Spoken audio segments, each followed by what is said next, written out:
Today I want to share a very special recipe of Korean national food. It's called Budae Jjigae, which means military stew. It is called the military stew because this dish was created about 70 years ago during the Korean War. And it seems like anything relates to the war seems to have a very sad story.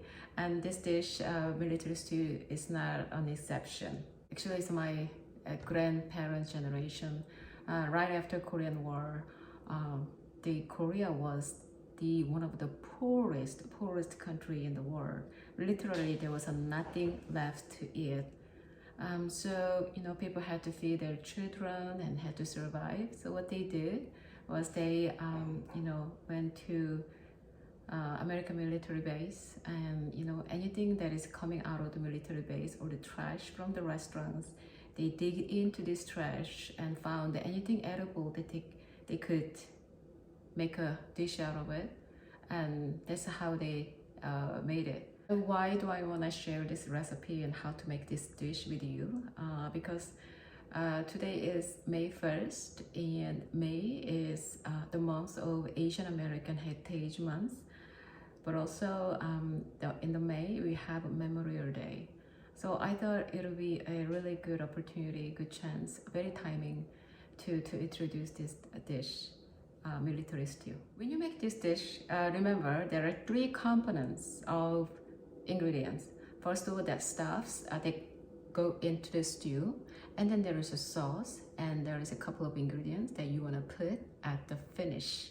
So first of all, those main ingredients that goes into stew, we have this kimchi and spam and pork and beans can, and hot dogs,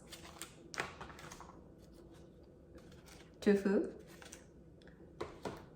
and some mushroom, and last but not least, rice cake. Some of these ingredients you can take out if you don't have it, but those all ingredients are very easy to find in Asian market, even in the natural grocery store nearby. So I recommend that you try to put all these ingredients. Now, I understand that some of you might have some problems with some ingredients here. For example, spams and pork and beans and hot dogs. Those are some of the ingredients many people try to avoid. But I'm very sure that when you cook with the dish, when you see the spam, usually you go like, oh, how am I gonna eat that? But once you cook this dish and taste it, you're gonna go, oh my god. So I use a spam, low sodium spam, and there's some Korean version of spam, because in Korea there's a lot of people eat spam. You can get either of this, no problem. And then pork and beans, very nice, flavor it adds to the stew. And I actually prefer the Nathan brand for a hot dog, but I couldn't find it, so I just took up this brand called Honest Dogs, and it's pretty good substitute. And then you want to have any broth. I prepare chicken broth, 32 ounce. Any broth you can use. First of all, I'm gonna put some kimchi, about 1 cup. I have a pot right here. So we're gonna fan it around, so about a cup. Next, I have this rice cake right here, and I put it in the water because it was frozen. About a cup, just right next to kimchi.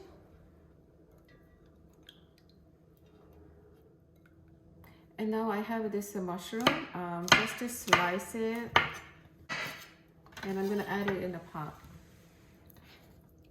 Now I have a tofu, half a block, make some 6 slices, easy. And then I'm gonna put it on the pot. So now I have a sausage right here, or 3 or 4 of them, and I'm gonna slice it. And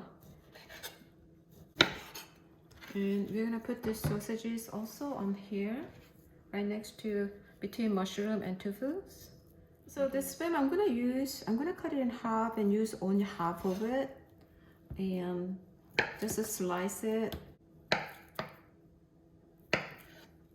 And I'm gonna lay them between tofu and rice cakes. And I'm gonna put pork and beans canned about half cup in the middle of the pot. This one you can omit if you like. It's my grandmother's secret ingredients. And if you go to really well-known this military stew restaurant in Korea, those restaurants will put this thing. So here in this pot, the main ingredients are ready, and now I'm gonna make a sauce. So I already have 2 tablespoons of chili pepper powder. Here I'm gonna put half tablespoon of sugar, garlic 1 tablespoon, and then 2 tablespoons of mirin, and soy sauce about a tablespoon, and then gochujang. We're gonna need about half tablespoon, this much, and we're gonna mix it very well. And we're gonna put this in the pot, whole thing. So everything is ready now, and then I have this last step, chicken stock. I use it. I told you that you can use any broth you like, dashi and chicken broth, beef broth, and vegetable broth, whatever you like. I'm gonna pour in there on the side.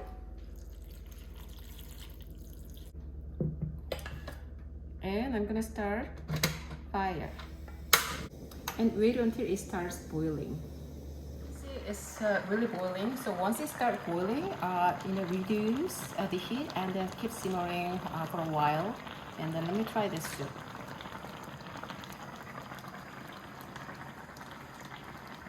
Oh my god, it's so good. Now I'm gonna put some Korean instant ramen,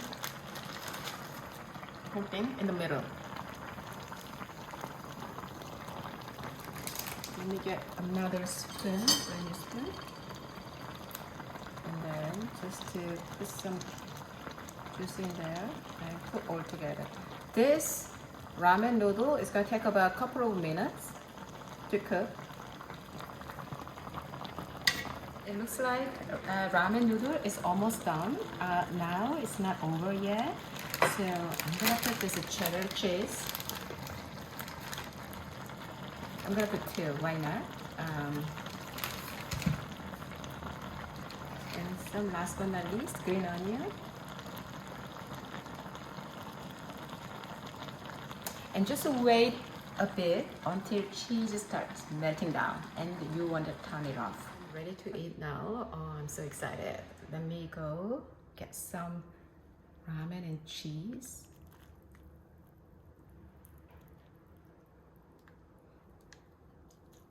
And some little bit of a spam, tofu, some sausage, mushroom, rice cake, some kimchi, and I'm gonna add some juice too.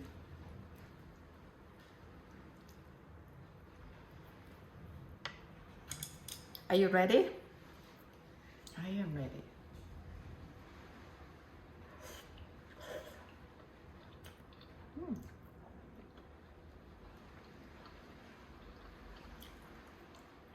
You might think that this is a very strange combination of all the Asian ingredients like kimchi and tofu, and some Western ingredients like spam and sausage. It's like East Midwest. And if you are suspicious still, if you have a doubt about it, please try it and let me know how you liked it. You can find the recipe in my website, sintogourmet.com.